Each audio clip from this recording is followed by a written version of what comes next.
pelajaran yang bunyinya "班门弄斧"。中国有一句成语叫做班门弄斧。班门弄斧ini artinya kalau diterjemahkan secara harfiah itu adalah membawa kapak di depan rumahnya Lupan. 中国历史上有一个叫做鲁班的一个造斧的专家。Dalam sejarah Tiongkok klasik ada seseorang yang ahli dalam pembuatan kapak, namanya Lupan. Nah, Lupan 呢就出生在山东，跟伟大的思想家、哲学家的童子一样，也出生在山东。Nah, Lupan ini yang ahli membuat kapak ini lahir di Shantung, satu kampung halaman dengan seorang filsuf agung yang kita kenal dengan nama Confucius, atau di Indonesia Confucius disebut sebagai Konghucu. Nah, Lupan ini ahli membuat kapak, di mana kapaknya yang dibuat oleh Lupan ini tajam dan sangat berguna bagi para petani, bagi para pengrajin di Tiongkok yang saat itu masih merupakan negara yang agraris. Cuma pada suatu hari ada orang yang tidak tahu diri tentang tenteng sok-sokan datang ke depan rumahnya Lupan dan membawa kapak di depan rumahnya Lupan, katanya ingin mengajari Lupan untuk bagaimana caranya membuat kapak yang baik dan benar. Nah, kemudian pepatah ini, "Pan menung fu", ini kemudian diartikan sebagai orang yang tidak tahu diri berbicara di depan para senior, di depan para ahli. Nah, orang yang bawa kapak itu saya. Karena saya pada hari ini harus berdiri di depan Bapak Ibu sekalian, di depan para senior, di depan para guru saya untuk membicarakan hal-hal yang terkait dengan Tiongkok dan hal-hal yang terkait dengan Tionghoa. Saya merasa tidak tahu diri sekali. Makanya kalau tadi dibilang Gujusi, 大家需要洗耳恭听，我就在这里要受到批评了。我就准备好受到批评。Saya sudah bersiap diri untuk dikritik oleh para ahli yang duduk di depan saya pada hari ini. 上个星期我参加了这个总领馆举办的国庆节交流会之后呢，顾主席就来到了我的启蒙老师的家，陈万兴老师的家。那个时候已经很晚了。Minggu lalu setelah saya ikut acaranya Konsulat Jenderal Tiongkok di Surabaya, acara perayaan berdirinya Republik Rakyat Tiongkok, saya menginap di rumahnya guru saya yang rambut putih tapi tidak nyapres, Pak Anwar Sausan Jenwansi Laosu. Kemudian Bapak Ketua malam hari meluangkan waktu berharganya datang ke rumahnya Pak Anwar, memerintahkan saya untuk seperti institusi memerintahkan saya untuk membicarakan pengalaman saya mengenai pembelajaran bahasa Mandarin. Karena Gujusi 很担心看到我们华族的年轻一代好像对中文不太感兴趣，而我们这个非华族的所谓的这个原住民对中文反而是兴趣很大。Karena ketua kita khawatir sekali melihat betapa banyak pemuda-pemudi Tionghoa yang sepertinya tidak terlalu tertarik untuk belajar bahasa Mandarin, dan sebaliknya orang yang seperti saya yang hitam berpeci lulusan pondok pesantren itu malah tertarik sekali untuk belajar bahasa Mandarin.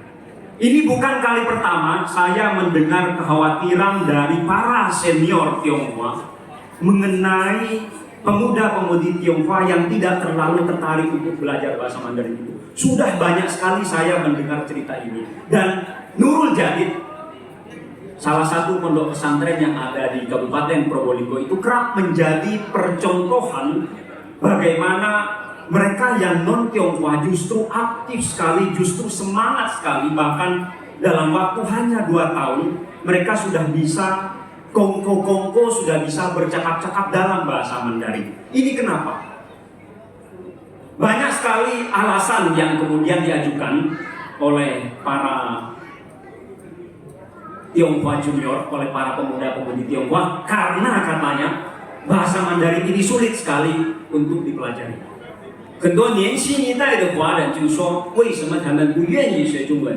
是因为中文是难学的一种语言。对，的确，我们应当承认，确实中文是一种比较难学的语言。Memang kita harus mengakui bahwa bahasa Mandarin diakui bahkan oleh PBB itu adalah bahasa yang sangat sulit kalau bukan paling sulit dipelajari di dunia ini, dan kemudian ini menjadi alasan utama kenapa pemuda-pemudi Tionghoa tidak begitu tertarik untuk belajar bahasa Mandarin ini.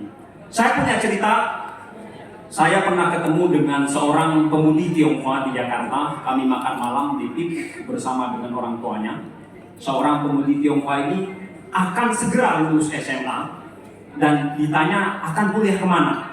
Dia masih bingung akan kuliah kemana. Kemudian orang tuanya bertanya, kalau diberi pilihan antara dua negara, 你愿意去日本还是愿意去中国读书呢? Ditanyai apakah Anda ini mau kuliah di Jepang atau apakah Anda mau kuliah di Tiongkok. Pemudi Tionghoa ini, yang cewek ini, yang segera lulus SMA ini menjawab, saya lebih ingin kuliah di Jepang. Saya heran, kenapa kok lebih ingin kuliah di Jepang ketimbang di Tiongkok? Anak ini menjawab, karena bahasa Mandarin sulit sekali dipelajari. Saya makin bingung, loh, bukannya bahasa Jepang juga sulit untuk dipelajari? Tidak kalah sulit bahkan dibandingkan dengan bahasa Mandarin. Karena saya sempat sebentar belajar bahasa Jepang, cuma kemudian tidak mampu lagi untuk meneruskan. Karena saya merasa bahasa Jepang kok jauh lebih sulit dibandingkan dengan bahasa Mandarin.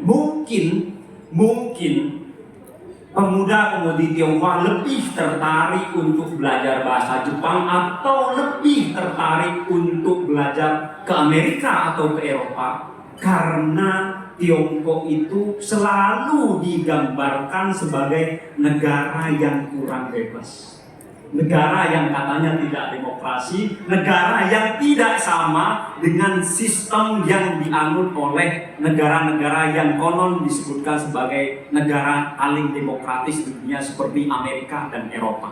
Tiongkok sampai saat ini soft power-nya kayaknya masih kalah dibandingkan dengan negara-negara barat karena Tiongkok dalam pemberitaan di media-media kita, media barat yang kemudian dimamah mentah-mentah oleh media mainstream di Indonesia selalu dicitrakan sebagai negara yang begitu.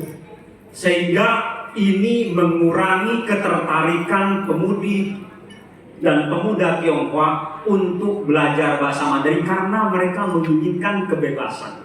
Karena mereka menganggap dengan belajar ke Jepang, dengan belajar ke Korea, dengan belajar ke Amerika, dengan belajar ke Eropa, mereka menemukan dunianya. Cuma kalau itu alasannya, 为什么反而所谓的这个原住民对中文很感兴趣? Tapi kalau itu alasan utama, kenapa kami yang non Tionghoa ini, yang Hitachi, yang hitam tapi China ini malah tertarik sekali untuk belajar bahasa Mandarin? Alasan utama kami, menurut saya, karena kami merasa bahasa Mandarin ini adalah bahasa masa depan, bahasa yang menjanjikan bagi kami, yang memberikan kesempatan bagi kami untuk kajian minggu, untuk mengubah nasib. Saya sering bilang berasal dari lantai 8. Pak Anwar paling tahu kampung saya. Kampung saya di daratan tinggi sekitar 1200 mdpl. Tinggi sekali. Karena itu saya bilang dari lantai 8 karena tingginya, bukan di apartemen. Saya tidak punya apartemen. Kampung saya berada di lereng Gunung Argopuro di Kabupaten Situbondo, namanya Desa Taman Sari, Kecamatan Sumber Malang. Nah, masyarakat di kampung saya rata-rata adalah petani dan pekebun, dan rata-rata adalah agamis yang sangat taat.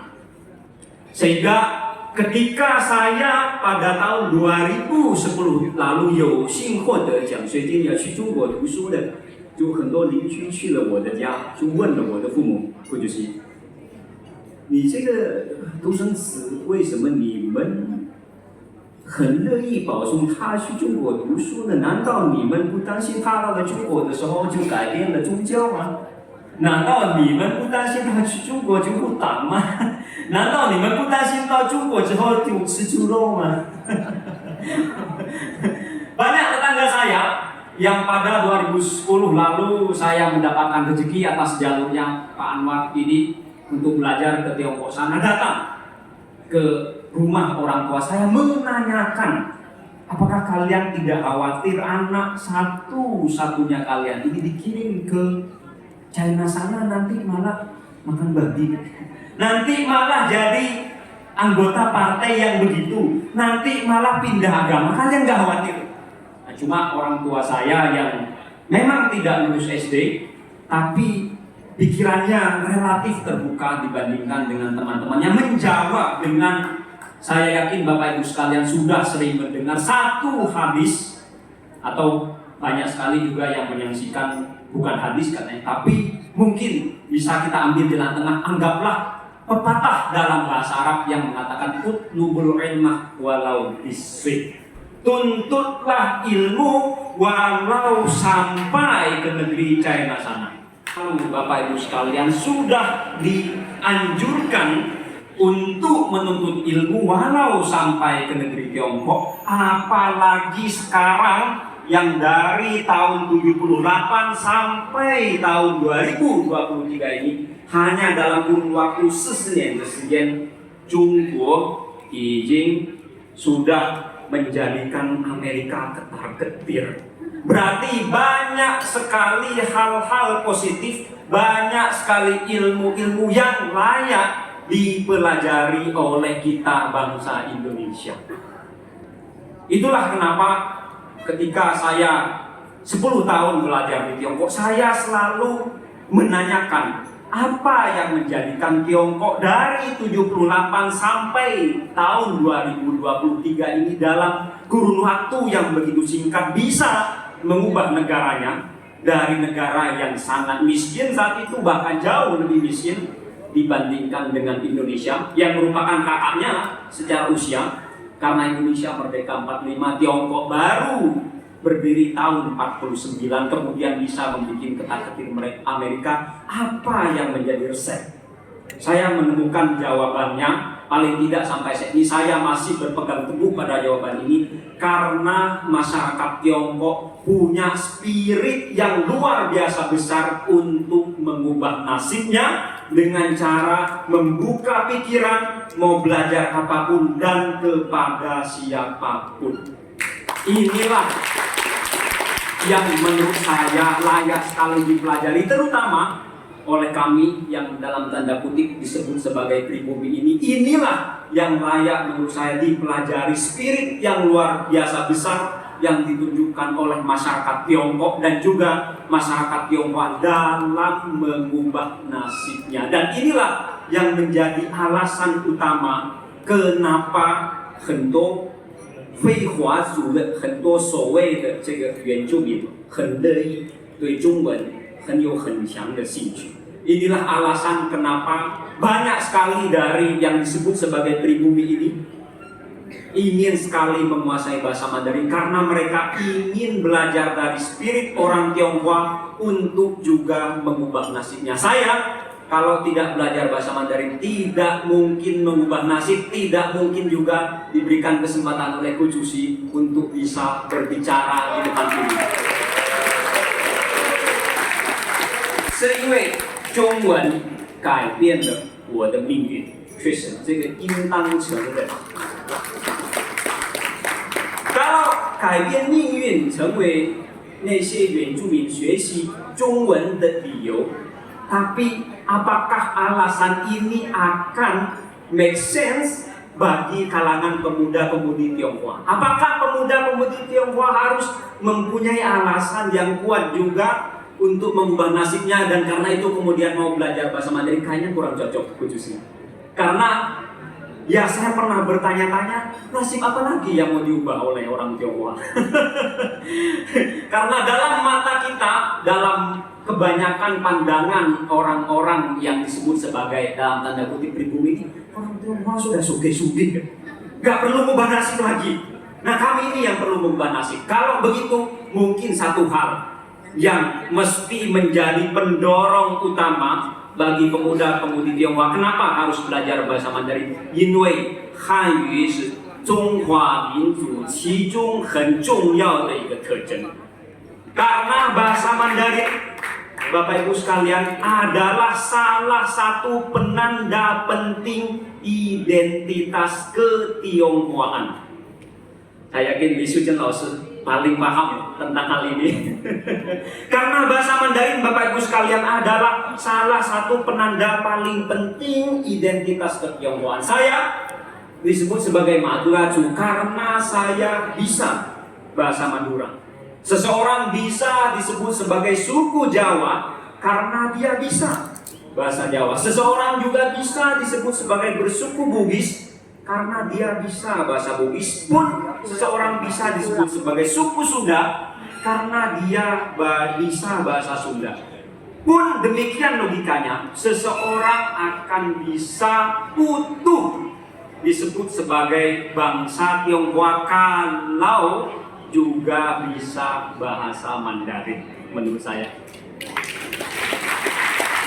Para senior Tionghoa, terutama yang lahir setelah tahun 65, sedikit yang bisa bahasa Mandarin, mungkin masih bisa dibenarkan. Tapi kalau setelah 98, setelah reformasi, di mana sekolah-sekolah 3 bahasa sudah menjamur di seluruh Indonesia, di mana kursusan bahasa Mandarin juga banyak sekali, di mana bahan ajar bahasa Mandarin di internet juga terbuka lebar, maka menurut saya tidak ada alasan bagi pemuda-pemudi Tionghoa untuk tidak menguasai bahasa Mandarin. Sudah tidak ada alasan lagi.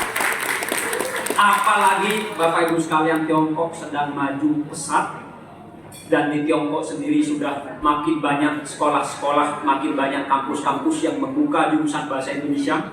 Nanti malah justru yang investor Tiongkok bawa yang ahli bahasa Indonesia ke Indonesia, karena di Indonesia sedikit yang bisa bahasa Mandarin. Wah, ini menurut saya keren sekali. Makanya menurut saya kita harus memperbanyak talenta, baik yang Tionghoa maupun yang non-Tionghoa, untuk bisa menguasai bahasa Mandarin. Karena ini yang kurang lebih artinya kalau hanya mendatangi tanpa kemudian harus mendatangi itu nggak sopan. Yang baru 19 bulan itu bukan bahasa Indonesia, bukan bahasa Madura, tapi bahasa Mandarin.